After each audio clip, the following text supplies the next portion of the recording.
የመሬት መንቀጥቀጥ ወይ ደግሞ earthquake የተለያዩ ቦታዎች ይፈጠራሉ ግን እንዴት ነው የሚፈጠሩት የሚለውን ጥያቄ መልስ ትፈልጋላችሁ አይደል? Well, hello everyone. My name is Rukatana from Lucy Bridge Academy. Today we're going to look at that and more. ሁሌም እንደምንለው ግን ዌብሳይታችን www.lucybridgeacademy.com join ያርጉ። የተለያዩ AI supportive questionnaires ታገኛላችሁ and of course our YouTube channel. Comment, subscribe and አስተያየትና ኮሜንት ካላችሁ ደግሞ Telegram ቻናላችን ላይ አስቀምጡልን. Okay, let's get into it. Okay. So internal forces እና endogenic forces የሚለውን ሐሳብ እንመልከት። So internal force የምንላቸው ከውስጥ ከእርዝ ሰርፌስ ውስጥ የሚወጡ ፎርሶች ናቸው አይደል? For example የእርዝ ፓርት 3 ነው ብለናል አይደል? The crust, mantle, core. So በዚህ መንትል ውስጥ የተለያዩ ሆት የሆኑ ማግማ ሌየሮች አሉ ወይ ደግሞ ማቴሪያሎች አሉ። ላይክ ማግማ ስንል የሞቀ ወይ ደግሞ የቀለጠ የድንጋይ ሮክ ሌየር ወይ ደግሞ አለት ነገር አሉት። ሶ እነዚህ ማግማዎችና ሆት የሆኑ ማግማዎች በመንትል ውስጥ ይንቀሳቀሳሉ። ሶ እነዚህና ፕላኔቱ ላይ ያሉት ሂት ወይ ደግሞ ሙቀት ምንን ይፈጥራሉ? እርዝ ሼፕን the outer crustን ሼፕ የሆነ ቅርጽ እንዲይዙ ያደርጋሉ። ሶ ሼፕ ሲፈጥሩ ወይ ደግሞ እነዚህ ፎርሶች ሼፕ ሲያደርጉት በምን መንገድ ነው? ለምሳሌ ቤንድ ሊያደርጉ ይችላሉ። ቤንድ ማለት ያው ሲታጠፍ ማለት ነው። ሶ ይሄንን ምን እንለዋለን? ፎልዲንግ እንለዋለን። I think it's better if I get my highlighter. ሶ ፎልዲንግ እንለዋለን። ኦር አንዳንዴ ደግሞ ላይክ ሊሰበሩ ይችላሉ ኦር ላይክ ቤንድ ብሬክ ሊያደርጉ ይችላሉ። ሶ ይሄንን ምን እንለዋለን? ፎልቲንግ እንለዋለን። ሶ እነዚህ የእርዝ ውስጥ የሚፈጠሩ የተለያዩ ፎርሶች በእነዚህ ፎልቲንግ ምክንያት አዝ ሪዛልት ምን ይፈጠራል? የተለያዩ ቮልኬኖች፣ የተለያዩ earthquakeዎች፣ የተለያዩ ማውንቴኖች ይፈጠራል ማለት ነው። ሶ ኢንዶጄኒክ ፎርስ የምንላቸው ወይ ደግሞ ኢንተርናል ፎርስ የምንላቸው ከእርዝ ሰርፌስ ውስጥ የሚወጡ ፎርሶች ላይ ያለው ወይ ደግሞ ላንድ ፎርሶችን ሼፕ የሚያደርጉ ናቸው ብለናል። ሶ they create irregularity on the surface የሆነ ኢሬጉላር የሆነ ሼፕ ሬጉላር ሳይሆን ኢሬጉላር የሆነ ሼፕ እርዝ ሰርፌስ ላይ እንዲኖር ያደርጋሉ። ወይ ቤንድ እንዲያደርግ ወይ ደግሞ ብሬክ the rock layers እንዲሰነጠቅ ወይ ደግሞ እንዲሰበር በማድረግ ሞስትሊ እንዲሰነጠቅ የተለያዩ ኢሬጉላር የሆነ ሼፕ እርዝ ሰርፌሱ ላይ ይፈጥራሉ ማለት ነው። ኦኬ የመጀመሪያው ፎልዲንግ ወይ ደግሞ ፎልድ ማውንቴንስ እንላቸው። ፎልዲንግ ማለት ሁለት የሮክ ሌየሮች ወይ ድንጋይ ወይ ደግሞ አለት የምንላቸው አንድ ላይ እርስ በርስ ፑሽ አጌንስት ዋን አናዘር ወይ ደግሞ አንድ ላይ ሲጋጩ ማለት ነው። ሶ አንድ ላይ ሲጋጩ ሮኮቹ ወይ ደግሞ አለቶቹ they don't easily or quickly move ቶሎ አይንቀሳቀሱም። ስለዚህ እዛው ባሉበት ይጋጫሉ ማለት ነው። ሲጋጩ ቤንድ ያደርጋሉ or like fold ያደርጋሉ ማለት ነው። So they occur when the rock layers are compressed or bent into structure. So bend ሲያደርጉ ወደ ላይ upward fold ካደረጉ up folds የምንላቸው up fold ካደረጉ ምን እንለዋለን? anticlines እንለዋለን ወይ ደግሞ የአርክ ነው የሚባለው ወይስ አርክ መሰለኝ ፕሮናንስ ሲደረግ የአርክ ወይ ደግሞ እንደዚህ አይነት ቅርጽ ወደ ላይ አርክ ነገር ሼፕ ያደርጋሉ። ፎልድ ሲያደርጉ ወደ ላይ ፎልድ ካደረጉ ማለት ነው። ወደ ታችስ ዳውን ፎልድ ካደረጉስ ወደ ታች ፎልድ ካደረጉ ደግሞ ምን እንለዋለን? ሲክላይንስ እንሏቸዋለን።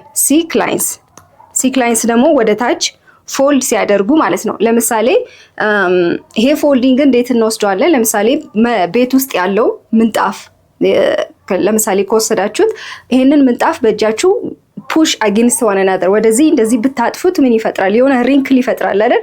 የሆነ ቤንድ የሚያደርግ ቅርጽ ይዛል። ሶ ይሄንን ፎልዲንግ እንለዋለን። ሶ ወደ ላይ አፕ ፎልድ ካረገ አንቲክላይንስ እንለዋለን። ወደ ታች ደግሞ ሲክላይንስ። ሶ ሞር በኢሜጅ ስንመለከት ወደ ላይ አፕክላይንስ አንቲክላይን እንለዋለን። ወደ ታች ደግሞ ከውስጥ ወደ ታች ሲክላይንስ እንለዋለን። ሶ ኮንቲኒዩድ ፕሬሸር ሶ በየጊዜው በየአመቱ እንደዚህ የሆነ ሲቀጥል ምን ይፈጠራል? ፕሬሸር እየመጣ እየጨመረ ይሄዳል። ሶ እነዚህ ፎልዲንጎች ምን ሊሆኑ ይችላሉ? ቲልት ሊሆኑ ይችላሉ። ላይክ ሊያዘነብሉ ይችላሉ። ኦር they can be pushed one under the other አንዱ ከሌላው ስር ፑሽድ ሊደረግ ይችላል። በዛ ምክንያት የተለያዩ ትላልቅ የሆኑ ማውንቴኖች ክሬት ይደረጋሉ ማለት ነው። ሶ በፎልዲንግ ጊዜ I think we have space here በዚህ ጋር ብጽፎ I think ይታያቸዋል ብዬ አስባለሁ። ሶ በፎልዲንግ ጊዜ ፎር ኤግዛምፕል ሃማሊያስ አለን። ሃማሊያስ ኦር ላይክ አንድስ የምንላቸው የተለያዩ ማውንቴኖች ይፈጠራሉ ማለት ነው። በፎልዲንግ ጊዜ ሃማሊያስ አንድስ የምንላቸው ማውንቴኖች ናቸው። ኦኬ ሌላኛው በፎልዲንግ ውስጥ ደግሞ ያንግ ፎልድ ማውንቴንስ ላይክ ቅድም ያላቸው አንድስ ሃማሊያስ የሚፈጠሩበት ጊዜ አለ። ሶ ያንግ ያለበት ምክንያት ሪሰንት ስለሆኑ ነው። ኢን ተርምስ ኦፍ ጂኦሎጂካል ኢቨንትስ በጂኦሎጂካል ኢቨንትስ ስንመለከታቸው ከምን ዓመታት በፊት ነው? በሚሊየንስ ኦፍ ይርስ ኤጎ ሶ ላይክ ቢሊየንስ ኦፍ ይርስ ኤጎ ሳይሆኑ ሚሊየንስ ኦፍ ይርስ ኤጎ ነው። ስለዚህ በጣም ሪሰንት ናቸው። ሶ ሪሰንት ስለሆኑ በጣም ረጃጅም ናቸው፣ ቶል ናቸው ኤንድ ስሎፓቸውም ደግሞ በኢሮዥን የተነካ አይደለም ማለት ሞር ኢሮዥን አላገኛቸውም። ኢሮዥን ማለት ላይክ የመሬት ወይ ደግሞ ላይክ የአፈር መሸርሸር የምንለው አይደል? ሶ ብዙም ኢሮዥን ስላልነካቸው ሶ በጣም ሻርፕ ናቸው፣ በጣም ቶል ናቸው ማለት ነው። ሶ they are ምን እንላቸዋለን? ቶል ናቸው፣ ሻርፕ ናቸው። ሶ ሌስ ብዙም ኢሮዥን አላገኛቸውም። ለምሳሌ ሃማሊያስ ማውንቴን ብለናል። በኮሊዥን ኦፍ ሃማሊያስ በምን ምክንያት ነው? ኢንዲዮ አውስትራሊያን ወይ ደግሞ ኢሮዥያን ፕሌት እና ኢንዲያን ፕሌት አንድ ላይ ኮላይድ በማድረግ የሚፈጠሩ ማውንቴኖች ናቸው። እነዚህ ማውንቴኖች ደግሞ ያንግ ፎልድ ማውንቴንስ እንላቸዋለን። ኦኬ ፎልት ማውንቴንስ ቅድም ፎልዲንግ አየን። አሁን ደግሞ ፎልቲንግ እንመልከት። ሶ ፎልቲንግ ደግሞ ምን ማለት ነው? ሶ እርዝ ክረስቱ ምን ይሆናል? ስትሬች ያደርጋል። በጣም ላይክ ስትሬች ማለት ላይክ መጎተት ነው አይደል? ወደዚህ ወደዛ በጣም ስትሬች ሲያደርግ የሆነ ፕሬዠር ይገጥማል አይደል? ሶ በሆነ ጊዜ በኋላ ይሄንን ፕሬዠር መቋቋም ያቅተዋል። ሶ የሆነ ሊሚት ላይ ይደርሳል። ቢዮንድ ኢትስ ሊሚት ከሊሚቱ በላይ ሲሆንበት ምን ያደርጋል? ይሄኛው ብሬክ አፓርት ያደርጋል። ሶ ይሰበራል ወይ ደግሞ ይገነጠላል ማለት ነው። ይሄ ምን እንለዋለን? ፎልቲንግ እንለዋለን። ሶ ፎልቲንግ በምን ምክንያት? ወይ በቴንሽን ወይ ደግሞ በኮምፕሬሽን በክረስት ውስጥ በሚፈጠረው ወይ ስትሬች ሲያደርግ ኮምፕሬስ ሲያደርግ በክረስቱ ላይ ቴንሽን ሲፈጠር ብሬክ አፓርት ያደርጋል። ሶ ብሬክ አፓርት ሲያደርግ ለምሳሌ እነዚህ ሁለት ፎልቶቹ በቴንሽን ምክንያት ሲሰበሩ ከውስጥ የተሰበረው ፓርት ወይ ደግሞ ብሎክ እንበለው ለምሳሌ ወደ ታች ሊወርድ ይችላል ኦር ሊሰምጥ ይችላል። ሶ ወደ ታች ሲወርድ ምን እንለዋለን? the graben ወይ ደግሞ ሪፍት ቫሊ እንለዋለን። as you can see እነዚህ ፎልቶች በቴንሽን ምክንያት ሁለቱ ብሬክ አፓርት ሆኗል በዚህና በዚህ በኩል። ሶ መሃል ላይ የተሰበረው ፓርት ወደ ታች ወደ ውስጥ ይሰምጣል። ሶ ይሄንን ግራብን እንለዋለን። ከላይ ወደ ላይ ከወጣስ ሶ በዚህ በኩልና በዚህ በኩል የሆነ ቴንሽን አለ፣ ስትሬች አለ። ወደ ላይ ብሎኩ ደግሞ ወደ ላይ ከወጣ ደግሞ ምን እንለዋለን? ሆርስት ወይ ደግሞ ብሎክ ማውንቴን እንለዋለን። ሶ ወደ ላይ ሲወጣና ወደ ታች ከፍታ በሚፈጠሩት ናቸው። ፎር ኤግዛምፕል የጋርበን ወይ ደግሞ ሪፍት ቫሊ ስንመለከት ያው ኢስት አፍሪካን ሪፍት ቫሊ የምንላቸው ነው። the ኢስት ሪፍት ቫሊ ፎር ኤግዛምፕል ከየት ወዴት ስትሬች የሚያደርግ ነው? ላይክ ትሩ ኬንያ እና በኢትዮጵያ ስትሬች የሚያደርጉ ናቸው። በዛ መካከል የሚያልፉ ናቸው ኢስት አፍሪካን። የእነዚህን ኤግዛምፕል ስንወስድ ደግሞ ሃርትዝ ማውንቴን የት ይገኛል? ጀርመኒ ውስጥ የሚገኘው ሃርትዝ ማውንቴን እንላቸዋለን። ሶ ቅድም እንዳየነው ሪፍት ቫሊ ላንድ ቢትዊን ፓራል ፎርት ሲንክስ ወደ ታች ሲሰምጥ ማለት ነው። ፎር ኤግዛምፕል ኢስት አፍሪካን ሪፍት ቫሊ።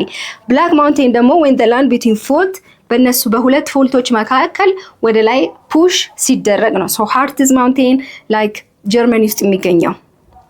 ኦኬ ናው ሌትስ ሉክ አት ዘ ኤርዝኩዌክ። ፎልዲንግ ካየን ወደ ኤርዝኩዌክ እንሂድ። ሶ ኤርዝኩዌክ ላይ የሆነ ሰደን ሙቭመንት ሲፈጠር ፎልቱ ላይ የሆነ ቴንሽን ይፈጥራል፣ የሆነ ኤነርጂን ሪሊስ ያደርጋል ብለናል። ሶ ይሄንን ኤነርጂ ሪሊስ ያደርግ ምን እንለዋለን? ኢን ተርምስ ኦፍ ሴዝሚክ ዌቭ እንላቸዋለን። ሌት ሚ ጌት ማይ ሃይላይቲንግ ግሪን ልውሰድ። እሺ ሃይላይተር ካልሆነ ብዙም አይታያችሁም ብዬ ነው። ሶ ሴዝሚክ ዌቭስ እንላቸዋለን። ሶ እርዝኩዌክ ውስጥ ሁለት ሀሳቦችን እንመልከት። አንደኛው ፎከስ እንለዋለን፣ ፎከስ። ሁለተኛው ደግሞ ኤፒሴንተር። ሶ ኤፒሴንተር ሶ እርዝኩዌክ ውስጥ ፎከስ የምንለው ወደ ውስጥ ያለው ፓርት ነው። ሶ እርዝኩዌኩ የሚጀምርበት ቦታ ወይ ደግሞ እርዝኩዌክ ስታርቲንግ ፖይንት፣ እርዝኩዌኩ የሚጀምርበት ቦታ ፎከስ እንለዋለን። ሶ ኤፒሴንተር የምንለው ደግሞ ከዚህ ከፎከስ ወደ ላይ ነው፣ ወደ ላይ ይገኛል። ሶ ይሄ ደግሞ የተለያዩ ላይክ ሼኪንግ ሲፈጠር፣ ግራውንዱ ሼክ ሲያደርግ፣ ግራውንድ ሼኪንግ፣ የተለያዩ ቫይብሬሽኖች የሚነሱበት ቦታ ነው። አይ ቲንክ ኢሜጅ ያለ መስሎኝ ነበር ሞር በኢሜጅ ለማስረዳት። ኦኬ ሶ ጀስት የሆነ ሀሳብ ላስረዳችሁ። ለምሳሌ ይሄ እንጨት ነው ብለን እንውሰድ፣ ፒስ ኦፍ ስቲክ። ሶ ይሄንን እንጨት ለምሳሌ ለሁለት ብንሰብረው፣ ያው እጄ ይሄን ይዤ ስላለው ነው ለመስበር ያልቻልኩት፣ ብንሰብረው ብሬክ የሚያደርግበት ቦታ ወይ ደግሞ የሚሰበርበት ፖይንት ምን እንለዋለን? ፎከስ እንለዋለን። ሶ ይሄ ፎከስ እንለዋለን ፖይንቱ ማለት ነው፣ ብሬክ የሚያደርግበት። ሶ ብሬክ ስታደርጉ ጊዜ ደግሞ የሆነ ቫይብሬሽን የሆነ ኤነርጂ ነገር ይሰማችኋል አይደል? ሶ እሱ ምን እንለዋለን? ኤፒሴንተር እንለዋለን ማለት ነው እርዝኩዌክ። ስለዚህ ሰደን ሙቭመንት የሚፈጠር ነው፣ ፎልቱ ላይ የሆነ ኤነርጂ ሪሊዝ ሲያደርግ ነው። ኦኬ እርዝኩዌክን እንዴት ነው ሜጀር የምናደርገው? እርዝኩዌክ ዊ ሜጀር ኢት ባይ ዩዚንግ ሬክተር ስኬል። ሬክተር ስኬል ምን ያደርጋል? እርዝኩዌኩ ምን ያክል ኤነርጂ ሪሊዝ እንደሚያደርግ ሜጀር ያደርግልናል። ኤንድ ኢትስ ሎጋሪትሚካሊ ነው። ሎጋሪትሚካሊ ማለት በ10 እጥፍ እያደገ መሄዱን የሚያሳይ ማለት ነው። ለምሳሌ አንድ እርዝኩዌክ የሆነ ቦታ ቢፈጠር ማግኒቲዩዱ እኛ ሜጀር ስናደርገው ማግኒቲዩዱ 7 ቢመጣ ከ6 በምን ያክል እጥፍ ይበልጣል? 10 ታይምስ ማለት ነው። ሶ ከ6 ከ5 ደግሞ በ10 እጥፍ ከሆነ 100 ታይምስ ነው የሚበልጠው ማለት ነው። ስለዚህ ሬክተር ስኬል የእርዝኩዌክን ኤነርጂ የሚያወጣውን ኤነርጂ ሪሊስ የሚያደርገውን ሜጀር ያደርጋል እና ደግሞ ሎጋሪዝሚካሊ ነው ሜጀር የሚያደርገው ማለት የሚነግረን አንዱ ማግኒቲዩዱ 10 ታይምስ ነው፣ ከሌላኛውም 10 ታይምስ እየበለጠ መሄድ ነው።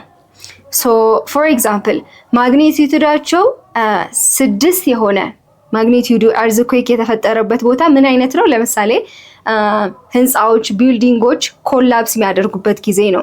ሶ ማግኒቲዩዱ ደግሞ 7 ቢሆን የሆነ ዴሜጅ የሚፈጠርበት የሆነ ጉዳት የሚፈጠርበት ነው። ማግኒቲዩዱ ግን ለምሳሌ 9 ቢሆን ካታስትሮፊክ የሆነ ዴሜጅ ማለት በጣም ትልቅ የሆነ ዴሜጅ ነው የሚፈጠረው። ስለዚህ ቁጥሩ በጨመረ ቁጥር ያው ማግኒቲዩድም እንደዛው ይጨምራል። የሚፈጠረው በእርዝ ሰርፌስ ላይ የምንኖርበት ላይ ዴሜጅ የሚፈጥረው ጉዳት የሚፈጥረውም እንደዛው እየጨመረ ይሄዳል ማለት ነው። ሶ ሬክተር ስኬል በዚህ ማየት ትችላላችሁ። ማግኒቲዩዱ ወደ ላይ እየጨመረ ይሄዳል ማለት ነው። 1 2 3 4 5 6 7 8 9 እያለ ይሄዳል። ሞር ቁጥሩ እየጨመረ ወደ ላይ ሲሄድ ሞር ኢንቴንሲቲውን በዛ በኩል እየጨመረ ይሄዳል ማለት ነው። ኦኬ ሶ ቅድም ያለው ነው ስለ ፎከስ ኤፒሴንተር። ሶ እዚህ ጋር ፎከስ መሀል ላይ ያለችው ከክራስቱ በጣም ወደ ታች ያለው ፎከስ እንለዋለን። እዚህ ጋር ነው እርዝኩዌኩ የሚጀምርበት ማለት ነው። እርዝኩዌክ ስታርት የሚያደርግበት ስታርት የሚያደርግበት። ሶ ኤፒሴንተር ደግሞ ምን ብለናል? ከፎከሱ ወደ ላይ ነው ብለናል። ከፎከሱ ወደ ላይ ሶ እዚህ ጋር ነው የምትገኘው። እቺ ኤፒሴንተር ነች። ሶ ይሄ ኤፒሴንተር ምንድን ነው ብለናል? ግራውንዱ ላይ የሆነ ለምሳሌ እርዝኩዌክ ሲፈጠር መሬት ላይ የሆነ እንቅስቃሴ ሼክ ሲያደርግ ይሰማናል አይደል? ሶ በዛ ኤፒሴንተር ላይ ነው ግራውንዱ ሼክ የሚያደርገው ቫይብሬሽኑ የሚሰማን ማለት ነው።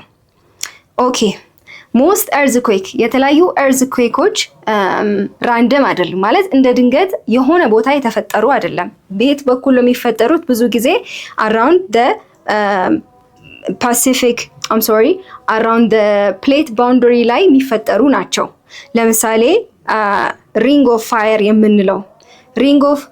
የምንለው the world's ላይክ የዓለማችን በጣም ትላልቅና አክቲቭ የሆኑ ቮልኬኖች የሚፈጠሩበት አካባቢ ነው። ሶ በዛ አካባቢ ይገኛል። ኢሜጅ ሞር ቢኖር ኦኬ ሪንግ ኦፍ ፋየር እንላቸዋለን። ሌላኛው ደግሞ ሻሎ ፎከስ እርዝኩዌክስ። ሻሎ ፎከስ እርዝኩዌክስ የቱ ጋ ነው? ወደ እርዝ ሰርፌስ ቀርቦ ነው ያሉት። ሶ የተለያዩ ዴሜጅ የሚፈጠርበት ቦታ ነው ማለት ነው። ሶ ይሄ ሪንግ ኦፍ ፋየር ደግሞ የቱ ጋ ነው? አይ ቲንክ ባጠፋው ይሻላል ይሄኛው። ኦኬ እዚህ ጋር ልጻፈው ሪንግ ኦፍ ፋየር። ቲንክ ሃይላይተር ልውሰድ፣ በጣም ያስቸገረኝ ነው። ሪንግ ኦፍ ፋየር። ሪንግ ኦፍ ፋየር የት አካባቢ ነው? አራውንድ ፓሲፊክ ኦሽንን ከቦት ነው የሚገኘው። አራውንድ ፓሲፊክ ኦሽን። ሶ እነዚህን ፓሲፊክ ኦሽኖች ሰራውንድ አድርጎ ነው የሚገኘው። በጣም ትላልቅ አክቲቭ የሆኑ ቮልኬኖስ የሚፈጠሩበት አካባቢ ነው። ሶ ሻሎ ፎከስ የምንለው ደግሞ የት አካባቢ ነው? ኒር ዘ ኤርዝስ ሰርፌስ፣ ወደ ኤርዝ ሰርፌስ ተጠግቶ ነው ያለው። ስለዚህ የተለያዩ ዴሜጆች የሚፈጠሩበት ቦታ ነው። ሶ ዲፕ ፎከስ የምንለው ደግሞ አንዱ ፕሌት ከሌላኛው ፕሌት ስር የሚገባበት ቦታ ነው። ፎር ኤግዛምፕል ሰብዳክሽን የምንለው ዞን ውስጥ። ሶ ጀስት እንደ ምሳሌ ሪንግ ኦፍ ፋየር ፓሲፊክ ኦሽንን ከቦ ነው ያለው ብለናል። የት አካባቢ ነው? ላይክ ቺሌ፣ ኒውዚላንድ የምንላቸው አካባቢዎች ቦታ ላይ ነው። ዲፕ ፎከስ የምንለው ደግሞ አንዱ ፕሌት ከሌላኛው ፕሌት የሚገባበት ቦታ ወይ ደግሞ ሰብዳክሽን ዞን የምንለው ደግሞ ላይክ ጃፓን ሰብዳክሽን ዞን ውስጥ የሚገኙ ቦታዎች ናቸው። So on the next video we're going to look at the major geological process. On part 2 it's going to be about volcanoes and more we're going to look at in detail. But that's it for me today. ሁሌም እንደምንለው ዌብሳይታችን www.lucybridgeacademy.com join ያርጉ። የተለያዩ AI supportive questionnaires ታገኛላችሁ. And of course our YouTube channel. Comment and subscribe. አስተያየት ካላችሁ ደግሞ ቴሌግራም ቻናላችን ላይ አስቀምጡልን. I hope to see you guys on the next video. Thank you for watching and goodbye.